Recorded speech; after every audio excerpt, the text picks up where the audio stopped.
Janis Joplin died exactly 55 years ago today, and the 27 Club conspiracy theories are more viral than ever. You've seen the trend. Kurt Cobain, Amy Winehouse, Jimi Hendrix, all dead at 27. Joplin's official cause of death was a heroin overdose, but the timing is just too perfect for the internet. Was it a curse? An industry sacrifice to the Illuminati? Or just a tragic pattern of fame, pressure, and addiction? The 27 Club isn't just a list. It's a dark reflection of how we build stars up just to watch them burn out. It's a historical pattern that repeats with every generation of young talent, from Hollywood's golden age to today's TikTok stars. We love the myth of the tortured artist, but forget the real people behind the legend. The 27 Club is a chilling reminder that fame can be a death sentence. Do you believe in the 27 Club curse?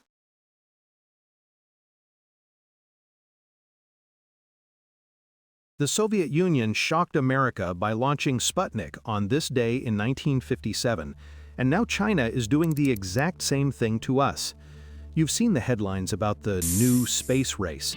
Back then, America was so humiliated by a beeping metal sphere orbiting the Earth that it triggered a national panic.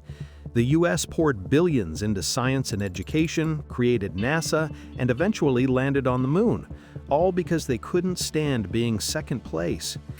Fast forward to today, and the pattern is repeating.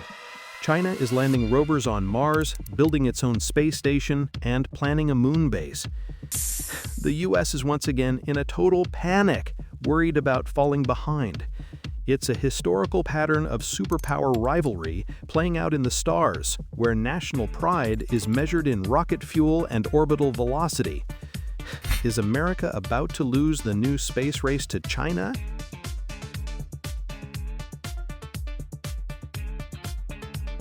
The Pope literally stole 10 days from everyone's life on October 4th, 1582, and nobody could do anything about it. You think daylight saving is bad? Pope Gregory XIII decided the calendar was out of sync with the seasons, so he just deleted 10 days.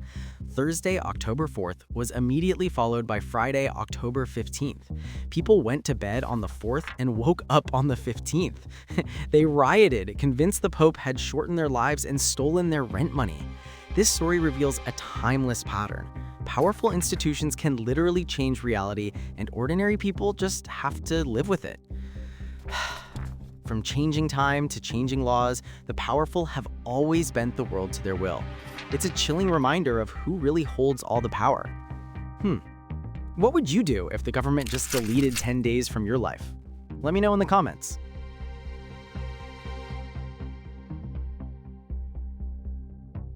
The same day the Soviets launched Sputnik and terrified America, TV sold us the lie of the perfect American family. On October 4, 1957, as the nation panicked about falling behind in the space race, Leave It to Beaver premiered, offering a black and white fantasy of suburban bliss. While real families were building bomb shelters and worrying about nuclear annihilation, the Cleavers were dealing with lost homework and white picket fences.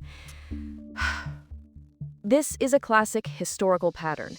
In times of great national crisis, the media distracts us with comforting lies and impossible ideals.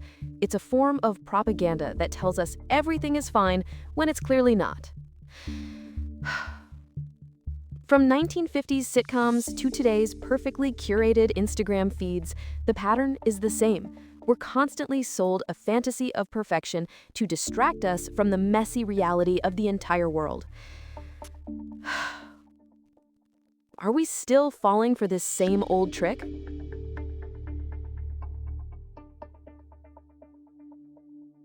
The pocket watch was invented to control workers, and now your boss is tracking your every single move.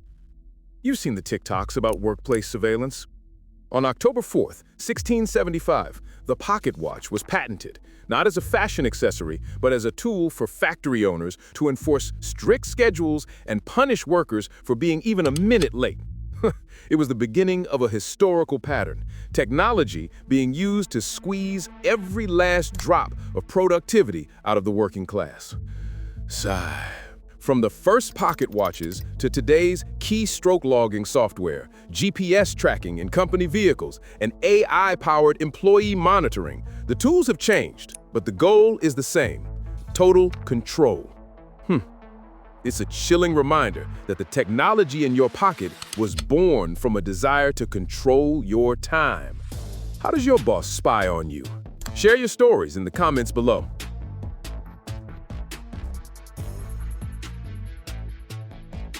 The first complete English Bible was printed on this day in 1535, and the government immediately tried to ban it. Why? Because they didn't want ordinary people reading it for themselves. For centuries, the church had controlled the flow of information by keeping the Bible in Latin, a language only the elite could understand. William Tyndale, the man who translated it, was hunted down, strangled, and burned at the stake for the crime of making knowledge accessible. This story reveals a timeless pattern. Powerful institutions will always try to control what you can see and read, from the Catholic Church banning books to governments trying to ban TikTok. The playbook is the same. Control the information, and you control the people. It's a chilling reminder that the fight for free speech is a battle that never, ever ends. What information is being hidden from you right now?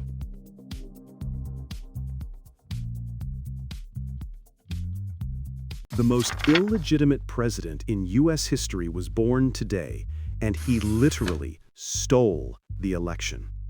You think the 2020 election was controversial? Meet Rutherford B. Hayes, born on October 4th, 1822. In the 1876 election, he lost the popular vote by a landslide and was losing the Electoral College, but in a secret backroom deal. He agreed to end Reconstruction and pull federal troops out of the South, the ones protecting black voters, in exchange for the presidency. It was a corrupt bargain that handed the South back to white supremacists and ushered in 100 years of Jim Crow segregation. This story reveals a dark pattern in American history. When power is on the line, democracy is negotiable. It's a chilling reminder that the will of the people can be overturned by a few powerful men in a smoke-filled room.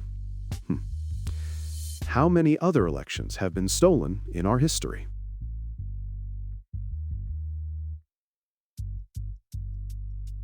The Orient Express, the most luxurious train in history, had its first run on this day in 1883. And it was a rolling palace of sin and scandal.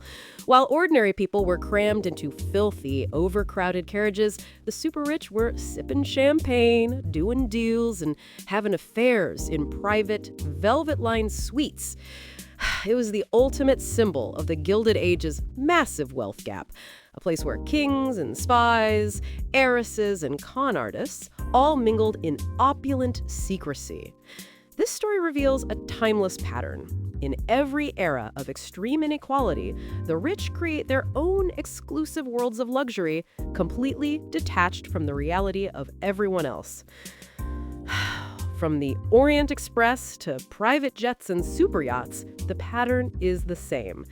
It's a chilling reminder that there's always been a separate, secret world for the 1%. What do you think they're hiding on their super yachts today?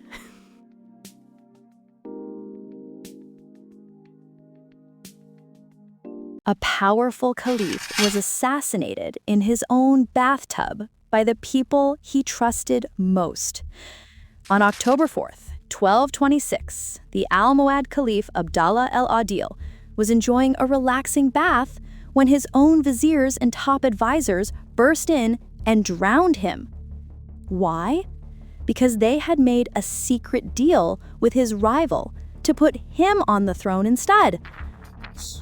It was a brutal betrayal that plunged the empire into a bloody civil war. This story reveals a timeless pattern. The closer you are to power, the bigger the target on your back. From Julius Caesar being stabbed by his friends in the Senate to modern political backstabbing, the playbook is the same. The people who smile to your face are often the ones holding the knife behind your back. In the Game of Thrones, you win or you die. Who in politics do you think will betray who next?